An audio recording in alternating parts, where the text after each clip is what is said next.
ইলাহা ইল্লাল্লাহ লা ইলাহা ইল্লাল্লাহ লা ইলাহা ইল্লাল্লাহ লা ইলাহা ইল্লাল্লাহু মুহাম্মাদুর সাল্লাল্লাহু আলাইহি ওয়াসাল্লাম বলেন সাল্লাল্লাহু আলাইহি ওয়াসাল্লাম। আমার শেষবারে আল্লাহর নবী এইভাবে একটা জানাজার থেকে আসার পরে এইভাবে তিনি বললেন, আয়েশা রে, মাথা ব্যথাটা সহ্য করতে পারি না, আমার মাথার মধ্যে পানি দেও না, আমার মাথাটা তোমার এখান থেকে সরাইয়া দেও। হযরত আয়েশা বলে, 3টা বালিশের মধ্যে ধাক্কা দিলে যেইভাবে ছিল এইভাবে আমার বুকের মধ্যে 3টা বালিশের মতো এইভাবে আমার বুকের মধ্যে মাথাটা দিয়ে দেয় না, হাতটা দেখা দে। আল্লাহু আকবার, যেরকম না আল্লাহু আকবার। এরপরে তিনি বললেন, আমি 1 কলসি না, 2 কলসি না, আমি 7 কলসি পানি ঢাললাম ইয়া রাসূলুল্লাহ। এরপরে তিনি বললেন, মাথা ব্যথা তো কমে নাই, মাথা ব্যথা তো একটুও কমে নাই। এরপরে তিনি, আমি আর কি করতে পারি বলেন না। আল্লাহর নবী ডাক দিয়ে বললেন, আয়েশা রে, আমার মাথাটার মধ্যে আসাসুল কোরআন পড়ে ফু দেও। আসাসুল কোরআন কোন জিনিসের নাম? এমনি নবীজি বললেন, এটা হলো সূরা ফাতিহা। আলহামদুলিল্লাহ সূরা, এমন কোন নামাজ নাই যে নামাজের মধ্যে পড়া লাগে না, একটু ফু দেও না। এমনি তিনি একটা ফু দিলেন, দেওয়ার সঙ্গে সঙ্গে আল্লাহর নবী মাথাটা বুক থেকে উড়ায়া তিনি বললেন, সঙ্গে সঙ্গে ফুটা দিতে দেরি হইল, আমার মাথা ব্যথাটা দূর হইতে দেরি হয় না। সুবহানাল্লাহ, এর সঙ্গে জোরে কন্যা সুবহানাল্লাহ। ওয়া নুনাজ্জিলু মিনাল কুরআন, আল্লাহু আকবার, মা হুয়া শিফাউন। কোরআন হইল রোগ মুক্তি, কোরআন হইল শিফা, কোরআন হইল রোগ মুক্তি। এরপরে তিনি বললেন, আল্লাহু আকবার। এই অবস্থাটা দেখার পরে হযরতের কলিজার টুকরা ঘরে আসতেছিলেন। আল্লাহর নবী দেখলেন, মা, এই ঘরে তুমি আইসো না গো মা। ও মা, মেহমান একজন বাহিরে দাঁড়িয়ে আছে গো মা, তুমি আসলে আমার সাথে খোলা মনে কথা বলতে পারবো না। এমনি হযরতে ফাতেমা একটা কদম দে, আবার বাবার চেহারার দিকে তাকা, একটা কদম দে, আবার বাবার চেহারার দিকে তাকা। এমনি নবীজি ডাক দেয়া বললেন, মা, আসো গো মা, আসো গো মা, আসো। ও মা, কানে কানে কি জানি বলে দিলেন। এরপরে 12 হাত ঘরটা থেকে বের হয়ে গেল। এমনি হযরত আয়েশা জিজ্ঞাসা করে, মা, তোমার আব্বা জান কি বলছে? না, তেমন কিছু বলে নাই। আল্লাহু আকবার বলে নাই, না তেমন কিছু বলে নাই। বলছেন, বেশি দিন না আমার সাথে দেখা হইব। এই কথাটা বলার পরে ঘর থেকে বাইরে চলে গেছে। এমনি মেহমান আজরাইল আয়া, আসসালামু আলাইকুম ইয়া রাসূলুল্লাহ। মেহমান কেটা শুনছেন নিবার আমার। এমনি তিনি বললে, হে আল্লাহর নবী, আপনি কি আপনার এই কলিজার টুকরার জন্য আরো কিছুদিন দুনিয়াতে থাকতে চান, না ইতিমধ্যে আল্লাহর সাক্ষাতে যাইতে চান? আপনি যদি থাকতে চান, আল্লাহ তাতে রাজি আছে। আপনি যদি যাইতে চান, আমি একটা সবুজ রুমাল নিয়ে আসছি, এটার ভিতরে আপনার আত্মাটারে প্যাকেট করে আমি আমার মাওলার দরবারে পৌঁছে দিব। আপনি কি চাইতে চান না থাকতে চান? এমনি নবীজি বলেন, আমি পরামর্শ করে উত্তর দিব, পরামর্শ করে উত্তর দিব, পরামর্শ করে উত্তর দিব। ডান দিকে চা কেউ নাই, বাম দিকে চা কেউ নাই। পরামর্শ করবেন কার সাথে? মেয়েরে তো বাইর করে দিছে। আবার ডান দিকে চা দেখে জিবরাইল উপস্থিত। আরেকটু জোরে কর, জি কুওয়াতিন ইনদা যিল আরশি মাকিন। ये तो शक्ति শক্তিশালী ছিল, যার বাড়িটা আরশের পাশাপাশি। ও জিবরাইল আজরাইলে দিয়ে এই কথাগুলা বলে, তোমার রায় কি, তোমার রায় কি?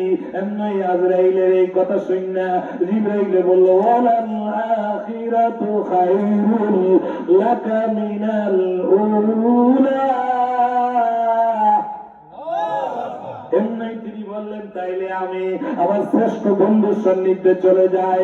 আর তিনি নয়, তখনই তিনি বলছিলেন, আসসালাত আসসালাত আসসালাত, নামাজ নামাজ নামাজ, ওমা মালাকাত আইমানুকুম, এই কথাগুলো বলছিলেন। মেরামারের পরে যে একটা কান্নার রোল ভেঙে পড়েছিল, হযরত উমরকে ডাকতে বলে, ও উমর,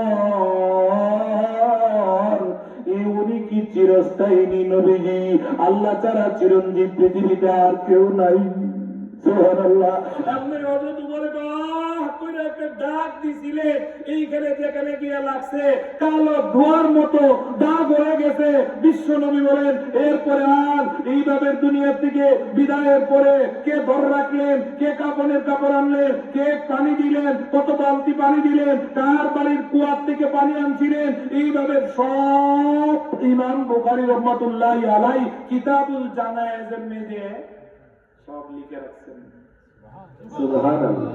ফেরকার কোনো একটা কথা বলি, নবীজি দুনিয়া থাকতে বলছিলেন যে তোমরা যদি পারো, মিশরে একটা কাপড় আছে হুল্লা নামে, শত্রুঙ্গির মতো, এরকম মুলায়ম এই কাপড়টা দিয়া তোমরা আমারে কাপড় পরাইয়া দিও।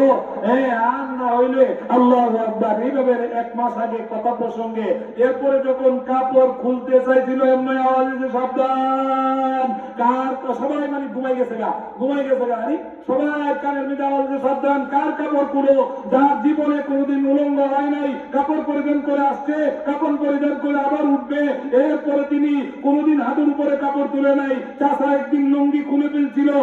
সুন্দর, তুমি এভাবে মসজিদের বাংলাই জানতেছো, অন্য ছেলেদের মতো।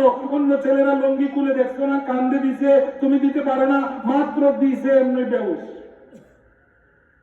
আবার কত কিছু করলো, হুসায় না, কান্দে হুসায় না। আবু তালিবকে বুঝার বাকি নাই, যেই মাত্র লুঙ্গিটা পরাই দিছে এমনি হুসাই খাই গেছে। সুবহানাল্লাহ। আমরা নবীর মর্যাদা কত, কাপড় পরিধান করে। এমনি সাবধান, কাপড় খোলা যাবে না, কাপড় রাখা অবস্থা গোসল করাও। সুবহানাল্লাহ। সিদ্ধান্ত কইতে গাইছে আল্লাহর পক্ষ থেকে। যে দাঁড়ায় ছিল, দাঁড়ানো নিজে ঘুমাই দিচ্ছে, যে বয়ে গেছে বর নিজে ঘুম। আল্লাহর পক্ষ থেকে সবার কানে কি আওয়াজ, এইভাবে সিদ্ধান্ত হয়েছে। মোহতারাম আযীম, আর দীর্ঘায়িত করি না, জিন্দেগি তো যাইতো ফাঁকি দিয়া রে বান্দা, জিন্দেগি তো যাইতো ফাঁকি দিয়া, চলে গেলে আর আসবে নি বন্দেগি লাগিয়া রে বান্দা, জিন্দেগি তো যাইতো ফাঁকি দিয়া। 1000 বছর পরে থাকবে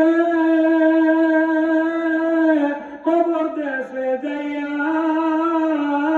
রে বান্দা। আল্লাহু আকবার। বলবো অসুবিধা হইতেছে না? না, অনেক রাত হয়ে গেছে। আল্লাহ পাক আমাদেরকে আমল করার তৌফিক দান করুক, বলেন আমিন। আমিন।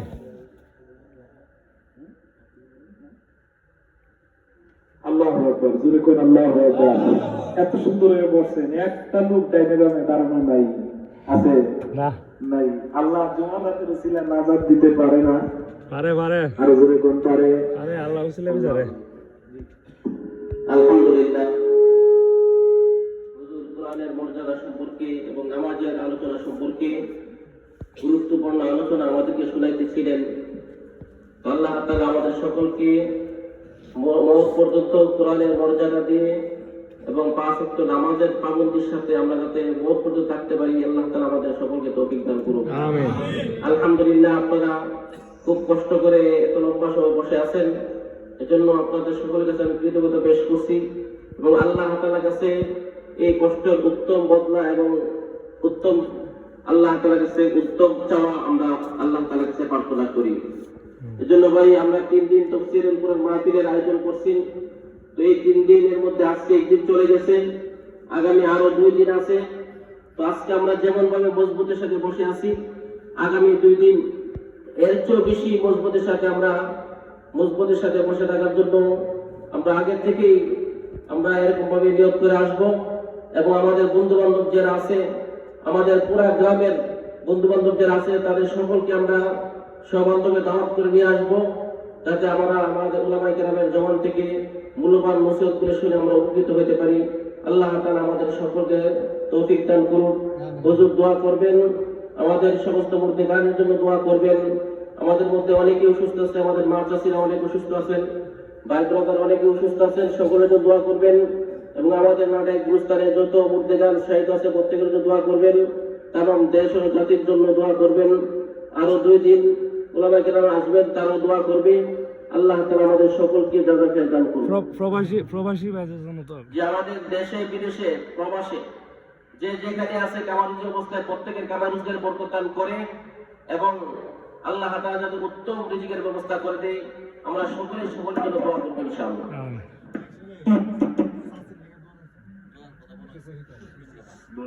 اللهم صل على سيدنا محمد وعلى آله وأصحابه وبارك وسلم.